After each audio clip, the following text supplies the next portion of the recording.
ॐ नमो भगवते वासुदेवाय कृष्णाय वासुदेवाय हरे परमात्मने प्रणतः क्लेशनाशाय गोविन्दाय नमो नमः।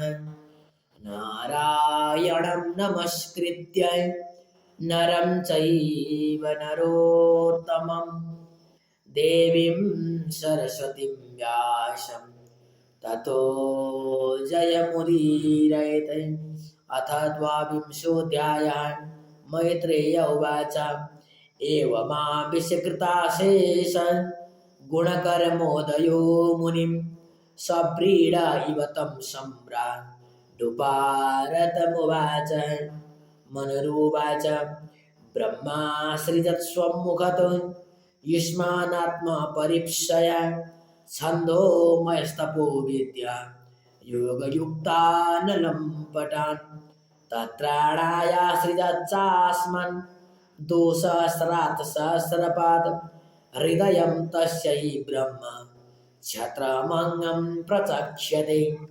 अतो ह्यन्योन्यमात्मानं ब्रह्मक्षत्रं च रक्षति स्म व्ययो देव स यः सदसदात्मकः। तव सन्दर्शनादेव छिन्ना मे सर्वसंशयाः यत् स्वयं भगवान् प्रीत्या धर्ममाहारिरक्षिषोः। दिष्ट्या मे भगवान् दृष्टो दुर्दर्शो यो कृतात्मनां दिष्ट्या पादरजः पृष्ठं शीर्षणा मे भवतः शिवम्। दिष्ट्या त्वयानुशिष्टोऽहं कृतश्चानुग्रहो महान् अपावते कर्णरन्ध्रैर्जुष्टादिष्ट्यो सतिर्गिरः। स भवान् द्वैतृष्णेः परिकृष्टात्मनो मम श्रोतुमर्हसि दीनस्य श्रावितं कृपया मुने। प्रियव्रतोत्थानपदोः स्वसेयं दुहिता मम अन्निच्छति पतिं युक्तं भयशीलगुणानिवे। यदा तु भवतः शील श्रुतरूपवयो गुणान् अश्रेणोन्नारदादेशा त्वय्यासीत् कृतनिश्चया। तत्प्रतीक्षा द्विजाग्रे मां श्रद्धयोपहृतां मया सर्वात्मनानुरूपां ते गृहमेधीषु कर्मसु।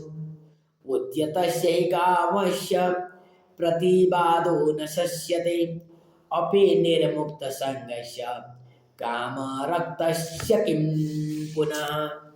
य उद्यतमनादृत्य कीनाशमभियाचते क्षीयते तद्यशस्फीतं मानश्चावज्ञयातः। अहं त्वा शृणवं विद्वन् विवाहार्थं समुद्यतम् अतस्त्वमुपकुर्वाणः प्रत्तां प्रतिगृहाण मे।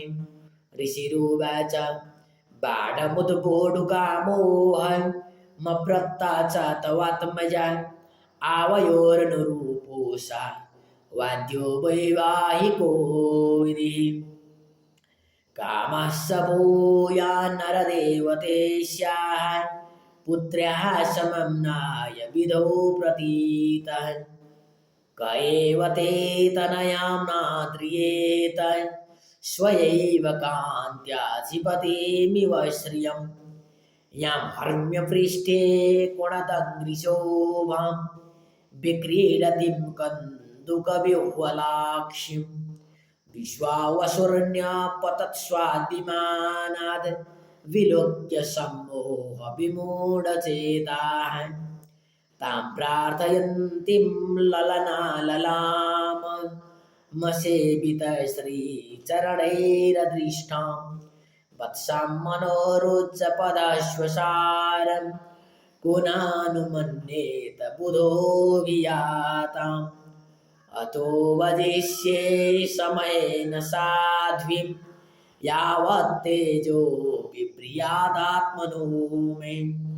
अतो धर्मान् पारमहंस्य मुख्यान् शुक्लप्रोक्तान् बहुमन्ये विहिंस्रान् यतो भवद्विश्वमिदं विचित्रं संस्थास्यते यत्र च वावतिष्ठते प्रजापतीनां पतिरेष मह्यं परं प्रमाणं भगवानन्तः।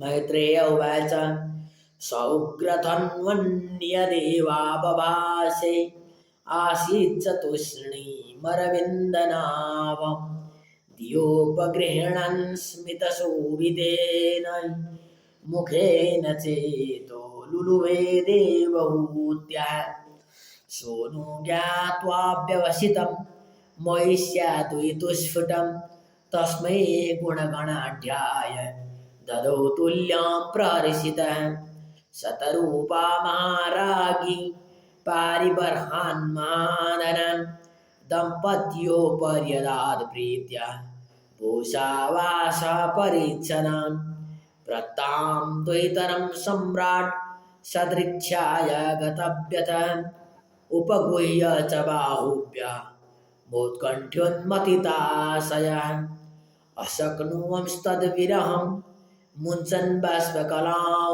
वो आशिञ्च दम्भवत्सेति नेत्रोदयदुहितुशिखाः आमन्त्र तं मुनिवरं मनुज्ञातसहानुगः प्रतस्ते रथमारुह्य सवार्यः स्वपुरं नृपः उभयोर्ऋषिकुल्यायाः सरस्वत्याः सुरोदशो ऋषीणामुपशान्तानां पश्यन्नाश्रमसम्पदः तमायान्तमभिप्रेत्य ब्रह्मा वर्तत प्रजापतिं गीतसंस्तुतिवादित्रैः प्रत्युदीयो प्रहर्षिताः वरिष्मती नाम पुरी सर्वसम्पत्समन्विता न्यपतन् यत्र रोमाणि यज्ञस्याङ्गं विदुन्वतः उषाकाशास्त एवासन्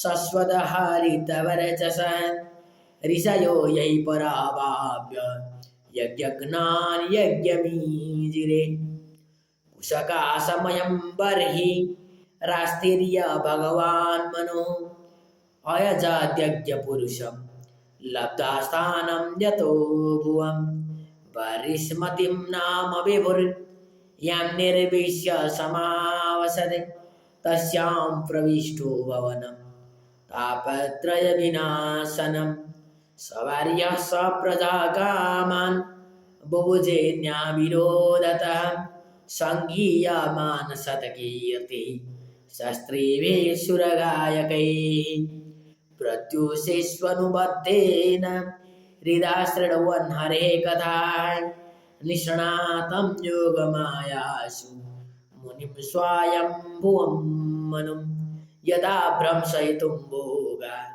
न स्वीकुर्भगवत परम् अयातयामास्तस्यासन् यामाः स्वान्तरयापनाः शृण्वतो ध्यायतो विष्णो कुर्वतो ब्रुवतः कथाः स एवं स्वान्तरं निन्ये युगानामेकसप्ततिं वासुदेवप्रसङ्गेन परिभूतगतित्रयः शारीरा मानसा दिव्या वैयासे च मानुषाः भौतिकाश्च गतं क्लेशान् बाधन्ते हरिसंश्रयम् यकृष्टो मुनिविप्राः धर्मन्नानाविधान् सुवन् नृणां वर्णाश्रमाणां च सर्वभूतहितश्चर एतत्त आदिराजस्य मनुश्चरितमद्भुतं वर्णितं वर्णनीयस्य तदापत्योदयं शृणु। जय जय श्रीमद्भागवते महापुराणे पारमांस्यां संहितायां तृतीयस्कन्धे द्वाविंशोऽध्यायः।